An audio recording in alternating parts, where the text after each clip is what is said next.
Shalom bien-aimé, merci pour ce matin de partager ces merveilleux moments avec nous où nous voulons partager la parole et nous voulons prier ensemble. Car c'est important dans notre vie étant qu'enfant de Dieu de nous référer toujours et avoir toujours la pensée de Dieu chaque jour, ce qui nous permet de progresser dans tout ce que nous allons faire. Nous allons prier. Père éternel, nous te disons merci pour ces moments. Toi qui règnes dans les cieux et sur la terre, que ton nom soit sanctifié. Seigneur, nous te remettons ces moments entre tes mains. Que l'honneur et la grâce soient à toi et à toi seul. Nous te prions, Père Saint-Esprit, que ces moments, que tu puisses nous diriger du début jusqu'à la fin. Que tu sois au contrôle de tout. Car c'est toi et toi seul que nous tournons nos regards, car nous voulons être rayonnés de gloire comme déclare ta parole. Au nom puissant de Jésus, nous avons ainsi prié. Amen. Amen. Merci. Ce moment où ce matin nous voulons parler de quelque chose d'aussi important, c'est la mission de Dieu.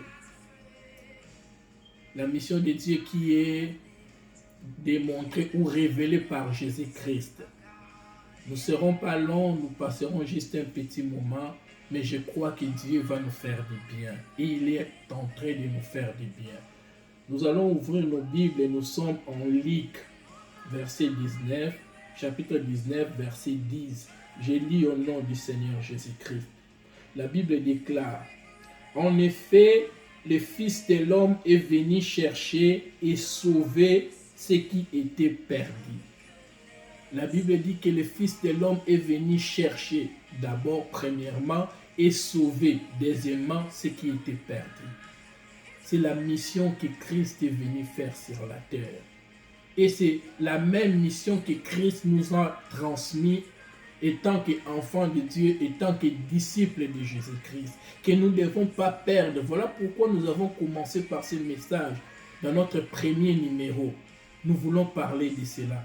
Que chacun de nous soit conscient comme enfant de Dieu. Que chacun de nous soit conscient comme serviteur de Dieu. Que nous avons cette mission d'avoir et de chercher, de sauver ceux qui sont perdus. Nous ne sommes pas sauvés plutôt pour nous-mêmes. Nous ne sommes pas sauvés pour que nous puissions avoir tout dans le monde. Mais nous sommes sauvés pour chercher et pour sauver ceux qui sont perdus. Bien-aimés, nous devons garder cela dans notre esprit. Cela doit rester présent dans notre esprit. Et surtout que nous sommes dans les derniers jours. Dis-toi, pose-toi la question, qu'est-ce que tu fais pour que les autres soient sauvés? Qu'est-ce que tu fais pour que les autres soient sauvés? Je crois que c'est parmi les grandes questions que nous devons nous poser dans ces derniers temps, dans ces temps de la fin.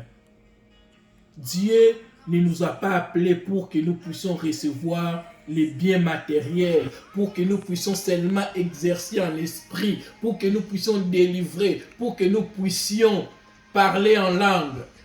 Mais l'objectif de Dieu, c'est pour que nous puissions chercher ceux qui sont perdus et que nous puissions arriver à les ramener à la vie. C'est l'objectif de Dieu. Lui-même, il s'est fixé cet objectif. Pourquoi nous disons que Christ s'est fixé cet objectif? Nous allons voir dans les livres de 1 Jean 1, la Bible dit, au commencement était la parole. La parole était avec Jésus. La parole était avec Dieu. La parole était Dieu. Tout ce qui a été créé avec la parole. Et c'est la même parole qui est venue sur la terre pour nous sauver. Et Jésus lui-même étant la parole, en lui qu'il a dit que le Fils de l'homme est venu chercher et sauver ce qui était perdu. Nous devons garder ça en esprit. Ce matin, je suis venu te réveiller. Ce matin, je suis venu t'interpeller, de te dire que tu dois évangéliser ceux qui sont à côté de toi.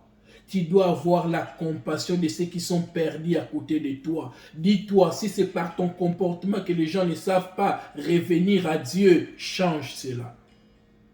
Si c'est par tes actions ou c'est par ton inaction que les gens ne viennent pas à Dieu, change ta manière de voir les choses. Ce matin, je suis venu interpeller quelqu'un et encourager quelqu'un. Celui qui s'élève déjà pour aller faire ce travail, que Dieu le bénisse. Mais si tu es chrétien, sauvé, né de nouveau, tu ne fais rien, tu crois que la vie pour toi, c'est demeurer, c'est prier dans ta chambre, c'est rester, c'est lire ta propre Bible et te réconforter toi-même. Ce n'est pas pour cela. Christ était mort pour que les âmes perdues soient sauvées. Christ était mort pour que ceux qui sont perdus reviennent à la vie. Nous devons faire de ça notre travail du jour le jour. Nous devons travailler là-dessus. Nous devons insister, faire tout ce qui est à notre pouvoir pour que la mission de Christ puisse être perpétuée avec nous. Si nous lâchons cette vision, c'est comme si nous coupons les liens qui nous relient avec Jésus. De la même manière qu'il a souffert pour nous, de la même manière qu'il s'est donné pour nous, de la même manière nous devons le faire pour nous, pour ceux qui nous entourent. De la même manière, nous devons avoir la même compassion que Christ a eu pour nous. Nous devons avoir la même patience que Christ a eu pour nous. Il était venu, nous n'étions pas justes. Il le rappelait même aux pharisiens. Mais aujourd'hui, nous ne savons plus être patients envers les autres. Aujourd'hui, nous ne sommes plus capables de comprendre les défauts des autres. C'est parce que nous sommes remplis de nous-mêmes. C'est parce que nous voulons faire ce qui est bon à notre propre entendement. Mais ce matin, par la grâce de Dieu, j'appelle quelqu'un, je t'invite à changer tes fusils d'épaule, à revoir ta position, à dire que ma mission sur la terre consiste à chercher ceux qui sont perdus et que ces gens-là puissent être sauvés. Quel que soit ce qui va m'écouter, si cela va coûter mon honneur, je vous invite à laisser cet honneur-là. Soyez prêts à payer les prix. Soyez prêts à payer les prix pour que la mission de Jésus puisse être continuée. C'est ça, pour ça même que nous sommes appelés. Mais l'ennemi vient au-devant de nous, nous montrer notre ego, ce que nous valons nous-mêmes, pour que au premier contact, s'il y a problème, nous lâchons. Mais j'appelle quelqu'un ce matin par la grâce de Dieu. J'interpelle quelqu'un ce matin par la grâce de Dieu à revoir ses positions. Enfants de Dieu, nous sommes dans les derniers jours. Nous sommes dans les derniers jours et nous voulons faire la volonté de notre Père. La volonté de notre Père, c'est de chercher et de sauver ceux qui sont perdus. Christ s'est donné lui-même pour ça. Si nous pouvons voir les sacrifices que Dieu a fait pour nous, nous serons, je le dirai, nous serons contraints de faire comme lui. Mais c'est parce que notre cœur, ou nos cœurs sont remplis d'orgueil, nos cœurs sont remplis de préoccupations mondaines aujourd'hui. Ce qui nous préoccupe, chrétiens, aujourd'hui, c'est la bénédiction. Nous courons derrière la bénédiction. Nous courons derrière les choses périssables. Ah, je me souviens, Jésus avait dit un jour, ne vous amassez pas des choses que les voleurs peuvent voler, mais amassez-vous des choses là où les voleurs ne peuvent atteindre.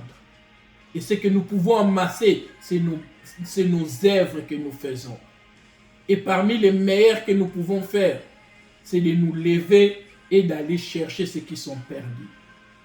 Et que ceux qui sont perdus arrivent à être sauvés.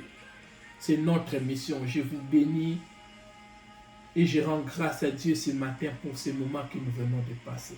Que l'honneur et la gloire reviennent à lui et à lui seul. Je crois que nous allons nous retrouver dans nos prochains numéros. Que Dieu soit élevé.